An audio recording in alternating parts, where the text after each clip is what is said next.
Assalamualaikum warahmatullahi wabarakatuh. Kami dari kelompok 1 dengan materi penetapan margin keuntungan dan bagi hasil pembiayaan pada bank syariah. Adapun anggota kelompok 1 yaitu saya sendiri Mujiati dengan NIM 0102 1182 126037 dan teman saya bernama Reni Mardiana dengan NIM 0102 1282 6101. Adapun materi kami yaitu penetapan margin keuntungan pada bank syariah. Yang pertama yaitu konsep dasar margin pada bank syariah. Margin adalah suatu istilah yang dipergunakan dalam dunia keuangan untuk menunjukkan suatu jaminan yang wajib ditempatkan oleh pemegang suatu posisi atau jual atau beli dalam posisi perdagangan, security, opsi, atau kontrak berjangka guna melindungi resiko dari mitra penyimbangan.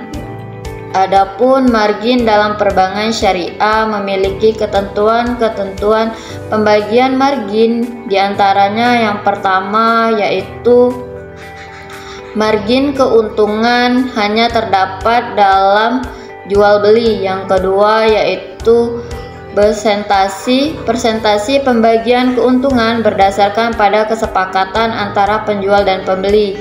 Yang ketiga yaitu margin keuntungan adalah hal penjual dan merupakan bagian dari harga yang disepakati antara penjual dan pembeli. Yang keempat, tidak ada yang meragukan margin keuntungan atas transaksi jual beli. Adapun materi selanjutnya yaitu penetapan margin keuntungan. Bank syariah menerapkan margin keuntungan terhadap produk-produk pembiayaan yang berbasis naturalis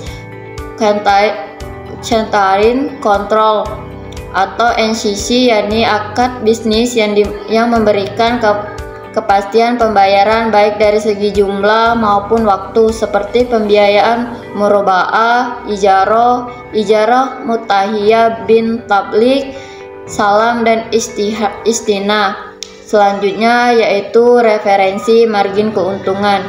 Yang dimaksud dengan referensi margin keuntungan adalah margin keuntungan yang ditetapkan dalam rapat ALCO Bank Syariah menerapkan margin keuntungan pembiayaan berdasarkan rekomendasi, usul, dan saran dari tim ALCO Bank Syariah dengan mempertimbangkan beberapa hal sebagai berikut. Yang pertama yaitu ECRI, yang kedua equity cost, dan yang ketiga yaitu DCMR, yang keempat yaitu ICMR, yang kelima overhead cost.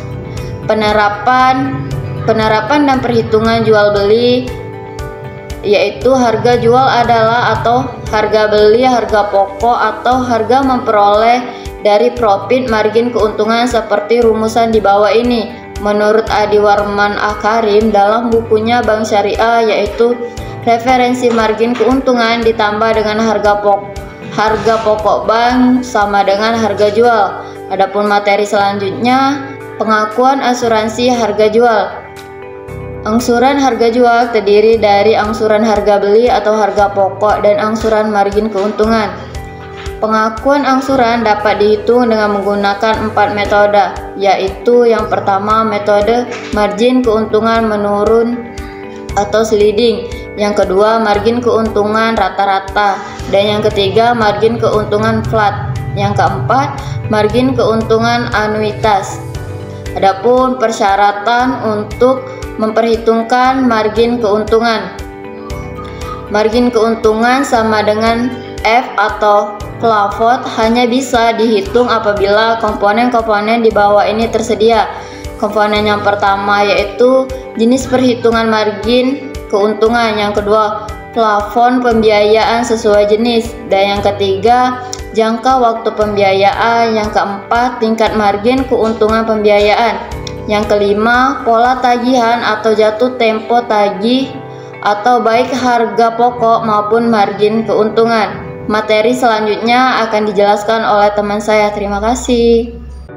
Baik, selanjutnya saya akan membahas tentang penetapan nisbah bagi hasil pembiayaan. Adapun konsep dasar nisbah dan penetapannya.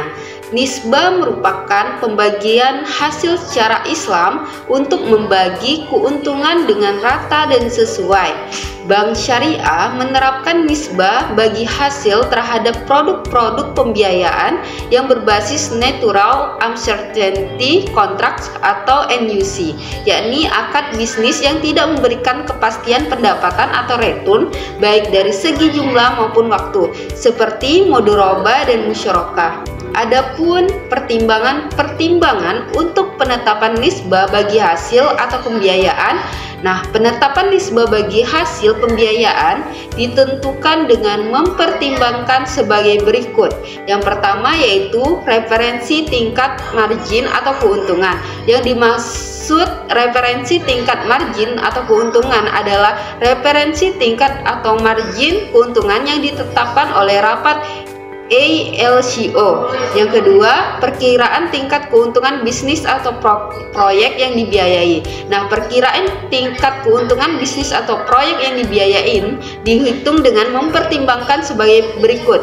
Yang pertama yaitu perkiraan penjualan, yang kedua lama cash to cash cycle, yang ketiga perkiraan biaya-biaya langsung, yang keempat biaya-biaya tidak langsung, dan yang terakhir yaitu perkiraan biaya-biaya tidak langsung. Baik, selanjutnya yaitu terdapat 3 metode dalam menentukan nisbah bagi hasil pembiayaan, yaitu yang pertama penentuan nisbah bagi hasil keuntungan. Nah, dalam hal ini nisbah bagi hasil pembiayaan untuk bank ditentukan berdasarkan pada perkiraan keuntungan yang diperoleh nasabah dibagi dengan referensi tingkat keuntungan yang telah ditetapkan dalam rapat ALCO. Nah, perkiraan tingkat keuntungan bisnis atau proyek yang dibiayain dihitung dengan mempertimbangkan yang pertama perkiraan penjualan, yang kedua lama cash to cash cycle, yang ketiga perkiraan biaya-biaya langsung, yang keempat perkiraan biaya-biaya tak langsung, dan yang terakhir yaitu delayed factor. Yang kedua yaitu penetapan nisbah bagi hasil pendapatan. Nah, dalam hal ini nisbah bagi hasil pembiayaan untuk bank ditentukan berdasarkan pada perkiraan pendapatan yang diperoleh nasabah dibagi dengan referensi tingkat keuntungan yang telah ditetapkan dalam rapat ALCO. Nah, perkiraan tingkat pendapatan bisnis atau proyek yang dibiayain dihitung dengan mempertimbangkan yang pertama perkiraan penjualan, yang kedua lama cash to cash cycle, yang ketiga perkiraan biaya-biaya langsung, dan yang terakhir yaitu delayed factor. Yang ketiga yaitu penentuan nisbah bagi hasil penjualan. Nah, dalam hal ini nisbah bagi hasil pembiayaan untuk bank ditentukan berdasarkan pada perkiraan penerimaan penjualan yang diperoleh nasabah dibagi dengan pokok pembiayaan dan referensi tingkat keuntungan yang telah ditetapkan dalam rapat ALCO. Nah, perkiraan penerimaan penjualan dihitung dengan mempertimbangkan yang pertama yaitu perkiraan penjualan atau lama cash to cash cycle, yang terakhir yaitu delayed factor. Nah, selanjutnya saya akan membahas tentang penentuan angsuran pokok. Nah, untuk penentuan angsuran pokok dilakukan dengan cara sebagai berikut. Yang pertama yaitu pembiayaan berjangka waktu di bawah 1 tahun. Nah, pembiayaan pokok pembiayaan dengan jangka waktu kurang dari 1 tahun dapat dilakukan pada saat jatuh tempo. Yang kedua yaitu pembiayaan berjangka waktu di atas 1 tahun. Nah, pembayaran pokoknya pembiayaan dengan jangka waktu lebih dari 1 tahun wajib diangsur secara proporsional selama jangka waktu pembiayaan.